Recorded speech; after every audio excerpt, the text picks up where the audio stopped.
only thing that will redeem mankind is cooperation. I think we can all appreciate the relevance of that now. But they don't belong in the newsroom! Just in, scientists discovered that Canadian bacon is actually ordinary ham. With what Dr. Ashland just said, do you concur? Cop enjoys watching young lovers. I don't think so. Local Bobby gives thumbs up to teen suicide. That's just grossly inappropriate. This made a lot of people very angry and has been widely regarded as a bad move. Don't talk to it, Mary. Don't encourage it. That is quite a horde.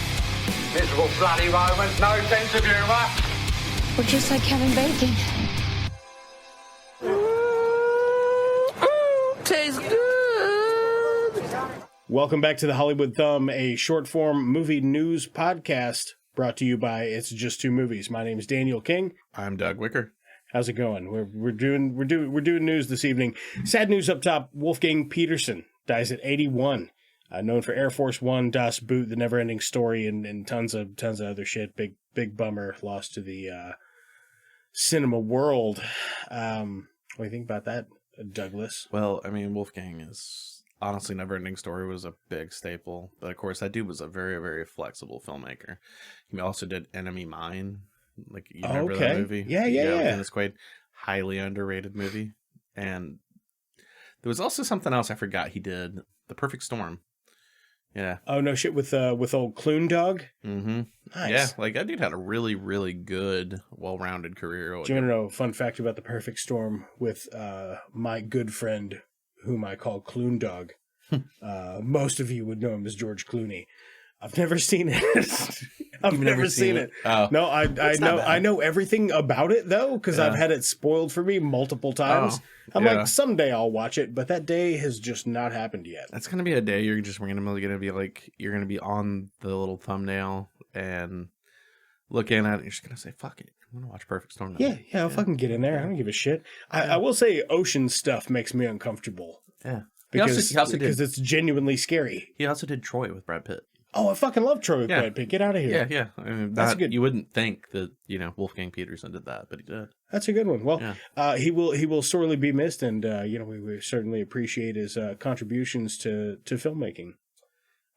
In other news, the Ghost of Tsushima movie will be a quote unquote complete Japanese cast in Japanese, according to director Chad Stahelski. Yeah, I think it's Stileski,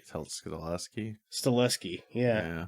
Chad Stileski. John Wick guy. Yeah, John Wick guy, exactly. Yeah, I mean, like, honestly, so John Wick was two directors, and they went completely different ways. I know that John Wick does some sword stuff, because I've seen all the John Wick movies. He's doing it. He only did the first one. He's doing a little sword stuff. Yeah, I'm saying... No, he did. I'm saying... Yeah, I'm talking about the John Wick properties in general. Well... Actually, he did all the John Wicks. This is all the John Wicks guy. So this makes sense because this dude's a lot drier. Mr. John Wicks. Whereas the other dude that directed John Wick 1, David Leitch, his went on to do like Deadpool 2. Oh, yeah. And Bullet Train.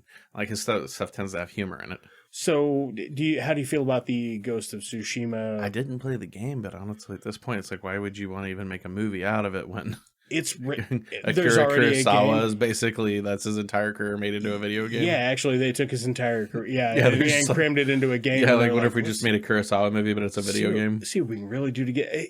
It doesn't have the intense cinematics of like The Last of Us, but cinematically it is good and it is rich, and it does just feel like it got ripped out of a page of Kurosawa's book. Yeah. So it is really fun. I mean, if it's good, it doesn't hurt. I mean, how many times have it's going to have to be a little gory and gritty would be the thing. It's supposed to be like an HBO thing, right?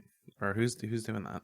You know what? I don't have any news on that. That's all I've got on it. Is that's what I got. It's going to be a complete Japanese cast in Japanese. Woo. But good. Because if it was just a bunch of white people and in English, I would be like, this is Ghost of New Jersey. Like The Last Samurai with Tom Cruise. Yeah, exactly. Which is terrible because I like The Last Samurai. I do too. With Tom Cruise. I mean, it's but he is just like, wolves, but actually, I'm a white guy here to save the day.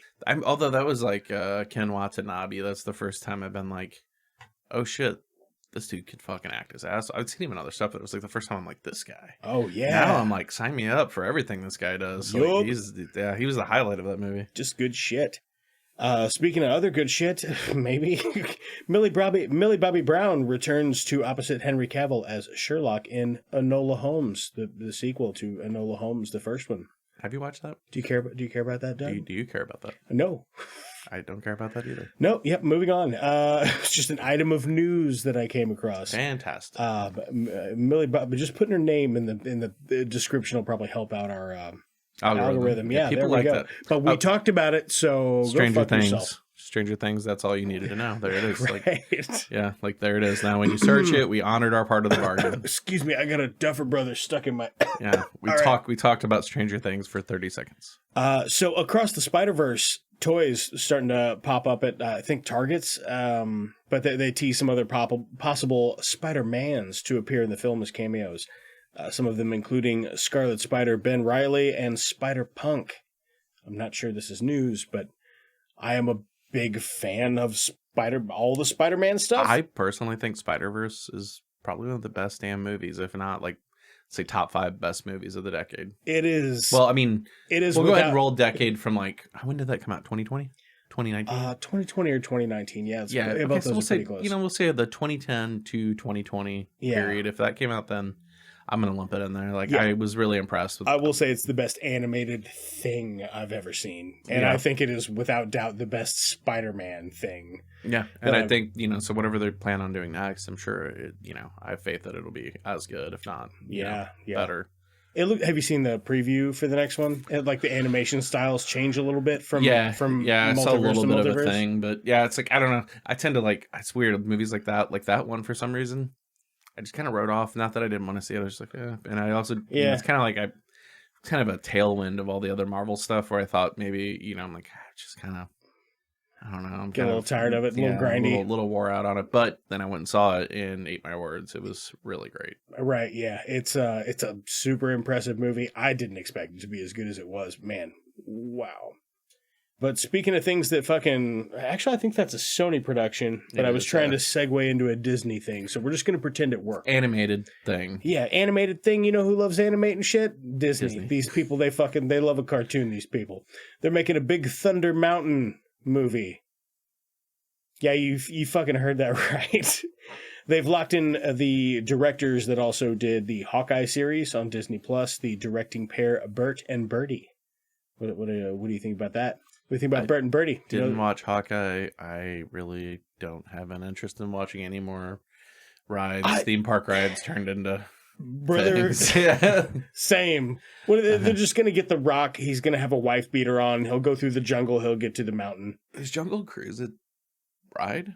Yeah, I think Jungle Cruise is a ride first, and then they're like, let's make a movie. Why, though? Because Haunted Mansion worked out really well for him. Haunted Mansion did. Eddie Murphy? Yeah. Haunted Mansion? Yeah. I mean, Pirates worked out really well, so what do I know? Was that... See, now I thought Pirates was a movie first. It was a ride first. It was a ride first. They even reference it in Jurassic Park. He says when the Pirates of the Caribbean break down, the pirates don't start killing or eating the tourists. Ah, that's true. Yeah, that's very true.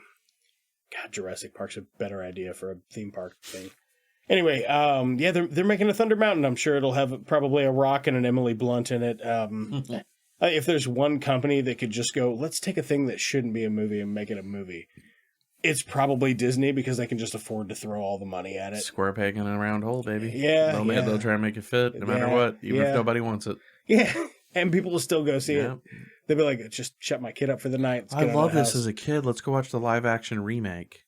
Of a amusement park ride? Yeah, let's take the animated movie, turn it to a live action movie, and then the live action movies into animated movies. Yep. Make multiple sequels, and then adapt our live action rides, and then buy all the properties that exist because we can't break into the boy toy market, so we're going to buy out Star Wars and Marvel. Yeah, so and by the time that you've broke it all the way down to a limited cartoon run offshoot of side characters, then you start printing the T-shirts.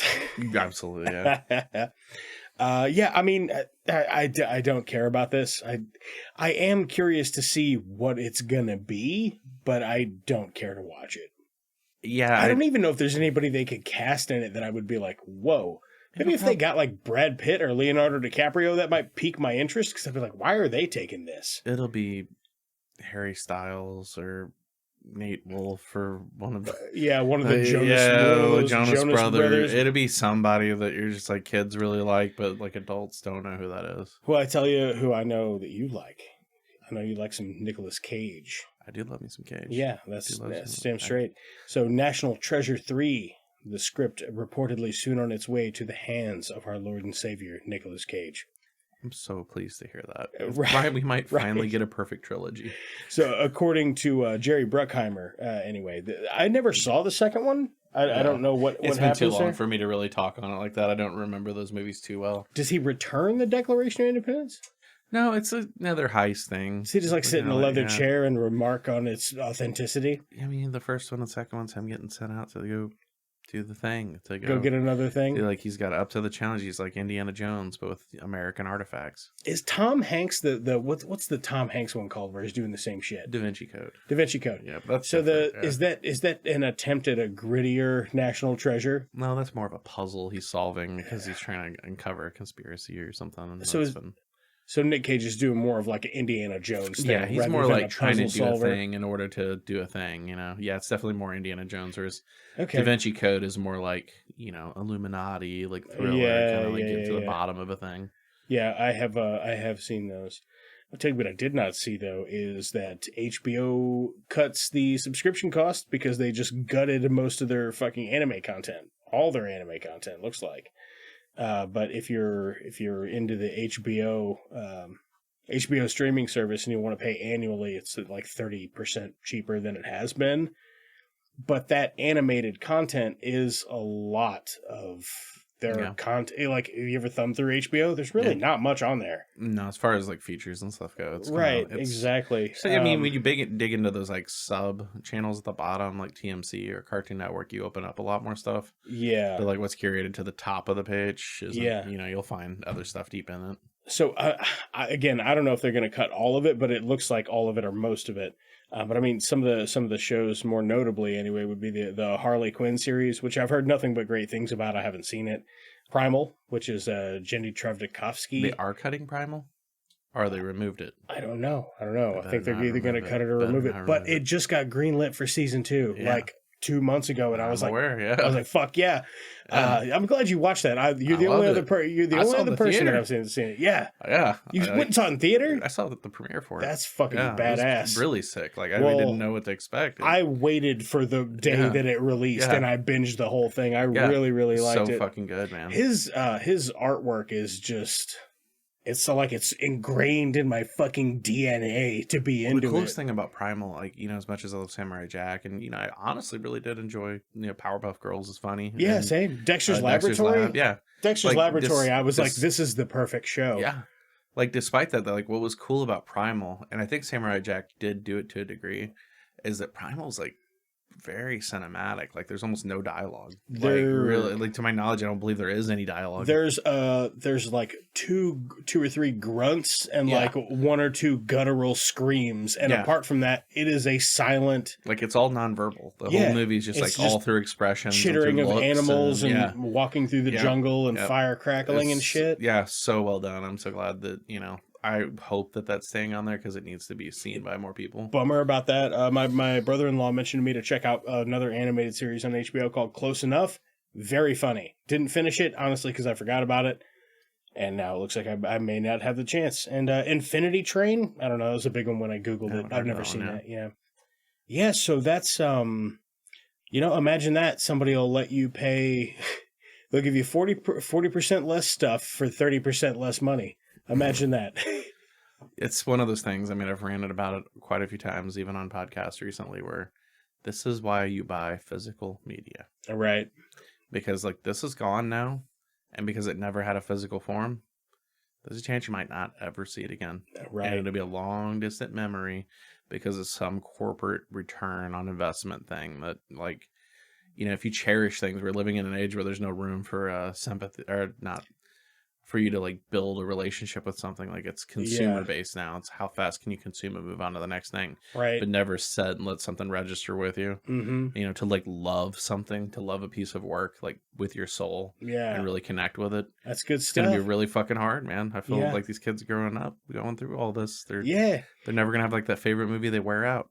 Right. Yeah. Yeah. I have. I had a VHS copy with fucking Teenage Mutant Ninja Turtles taped on episodes, and I wore that motherfucker out until we just had to throw it away. Dude, we were talking about Labyrinth off mic earlier. Oh yeah, and that was one for me. I literally wore that tape out. Give us the babies. I think I had to have it repeat. I think I had it replaced like twice. Now the funny fucking thing is, that was one of the only VHS I could think of. The movie would finish, and I didn't know how to operate a VCR when I was little. You just let it go. Yep, and it would finish with the credits, and then it would go into a making of the Labyrinth featurette at the end of the VHS. And that was actually the first time I was like, I want to do that. That's fucking cool, man. So that's a totally weird thing, but yeah, I mean, it's a tape I wore out. That's cool. That's man, that's a huge bummer though, man. I feel like, you know, and from the money aspect of it, they're probably right that it is more profitable to not hold on to those IPs and have those out there. Well, what else are you doing with them? I don't know. Maybe they sold them. Maybe they fucking sold them somewhere. You know what I mean? I mean, the thing with this, or it could just be part of this whole weird thing that they're doing. Well, because Warner Brothers owns HBO, right? Yes, and Warner Brothers just purchased Discovery. That's what a lot of this is about. So it's old fucking dickface CEO. I don't have his name written here in front of me. We talked about it on last week's episode, whatever his fucking name is. But that motherfucker, he's wiping the slate clean on a bunch of stuff, and a bunch of it I'm like, I'm okay with. Yeah. But why would you take animated stuff off? You could literally take my best bet. You could literally take Primal and just make another show and call it Primal Fury and have it be a spinoff. Yeah. And they would not have to be related at all. You don't have to remove the first one to be like, actually, that one's not canon. Well, do you remember when Netflix took all the Marvel like TV shows off, like Daredevil and everything? Yeah. I remember telling a friend when that happened. It was right during the whole Disney merger thing. Mm-hmm. Disney Plus was like, they remember, I think it's kind of forgotten a lot that Disney launched a streaming app that failed. Like you don't remember like 2016 or so, 2017. Was it called like Vault something? I can't remember. I don't remember what the name of it was, but it wasn't Disney Plus. Yeah. But they launched. It was like Disney Go or something, and it fucking failed. Yeah, well, because it's all the fucking Disney Channel after school special movies. And yeah, I mean, it's like it just cartoons. Didn't have like the prestige that Disney Plus has got. Like they really came out swinging by like giving you like the best shit they had. So I don't remember what the deal was with Go or whatever the fuck it was called, but like this isn't their first rodeo. No, people don't talk about that. It's like they forgot all about it. They acquired fucking Lucasfilm and Marvel Studios. But when that acquisition happened and those left, I put money down. I'm like, I guarantee that those will make it over on the Disney streaming app. And they'll relaunch it because they own those IPs and they're just too valuable than having them set around. Did they relaunch those actual original Netflix shows, though? They're doing it now. No, the shows are still on Netflix. They're rebooting them. Okay. Yeah, the deal's for Netflix. Netflix owns that content. Well, I will say, for Disney, good luck to you, because in my opinion, Daredevil and The Punisher, those two, season 2 is a little weaker for Daredevil. It's besides the point. That they did get the same guy back to play Matt Murdock in the they recast the whole thing. Like not recast, they brought the cast back. They have got to get Bernthal as the Punisher. I'm certain they will. He's perfect. Dude, they got the fucking main actors from the Marvel Cinematic Universe to show up on the shows. That's a big dick swing. That is a big dick swing. Like, think about all the times you've seen a show. Just get Chris Evans in for a flashback or something. Think about all the times growing up where you would see, like, even the fucking animated movies based on whatever, or like the sequels to animated movies, like actors like Robin Williams ain't coming back for the genie for the 5th fucking Aladdin direct-to-video movie. Right. You know what I mean? Like, that's not what they're doing. Like, back then when we were kids, actors did TV because, like, the TV show they were going to was, like, ER or something, like a huge fucking like prestige thing. Man, if I could sit down and go ahead. But you would never see them when they did the TV spinoff. You'd never see the actor jump from the movie onto the TV spinoff. Yeah, just was not a thing. That's true. So the type of money they have to be throwing around to get like fucking Jeremy Renner or you know the Loki, whatever, Tom Hiddleston, Rendog, as I call him. Yeah, Rendogs. Yeah, if they, I mean, if they're getting those guys back and getting them on a serial thing, they're gonna give John Bernthal back. That's not that would have to be Bernthal choosing not to. Yeah, but I guarantee in his contract he probably has to. Man, it's days like these I just want to get up a chair next to Steve Ditko, flip it around backwards, and sit down and be like, so... Did you think it would be like this? You screwed up. Should have got that shit in writing. Right. Man, those poor guys. Anyway, moving on. Cineworld, the owner of Regal Cinemas, is to file Chapter 11 bankruptcy. And my question is, this is not part of the article that I read. This is just a question that I had about it to you. Are we currently seeing like a collapse of the big screen cinemas? Like, to be honest, like personal taste, I don't go to the cinema a lot. Yeah. I go when it's something I know that I'm going to see it while it's still in cinemas, and I want to avoid all the spoilers. That's the kind of shit I will go see like opening week. How many times do you think you go to the movies a year? 6, maybe. That's pushing it, actually. That's more than the average person in America. That's pushing it. Now, if we're rolling in the drive-in, I've been to the drive-in 6 times in the last couple months. Yeah. And that's a double feature. The average American goes 3 times a year, I think is the average. Holy shit. That's nothing. Not very often. Yeah. Well, myself, I couldn't tell you. I really honestly probably like that would 15 to 20 times a year. Like, I don't know. I prefer the drive-in experience, and I wouldn't mind to see that shit start popping back up. And I think a lot of it is people don't want to go sit in a room with some other sweaty fucking smelly asshole who's like coughing and got his feet up on the fucking seat. Like, get the fuck out of here, man. Maybe out there somewhere, there's some tech nerd working on an app that you can download on your phone. It'll GPS stamp you when you get to the drive-in theater and will let you sync the sound to your car stereo or whatever. You know what I'm saying? Instead of using, I mean, obviously you still have the AM, FM radio, but like everybody's got Bluetooth in their car. I tried doing that last time because they have like the radio streamers now. Just buy your fucking tickets on. You just come in. It fucking beeps you in. The little like radios. You could stream radio on your phone. Oh yeah. I tried doing that with my phone through the Bluetooth speaker and it didn't work. Wouldn't fucking work. Yeah. Yeah. Bullshit. I know the struggle. It is bullshit. But I mean, that's a thing I wouldn't see to mine pop up. I feel like as far as the operating cost for a drive-in theater has got to be a fraction of what it costs to run like an actual sit-in theater. Yeah. I would assume it's way less. Oh yeah. I mean, property's more, but shit. Once you've paid for it, it's paid for. You're not even paving the drive-in.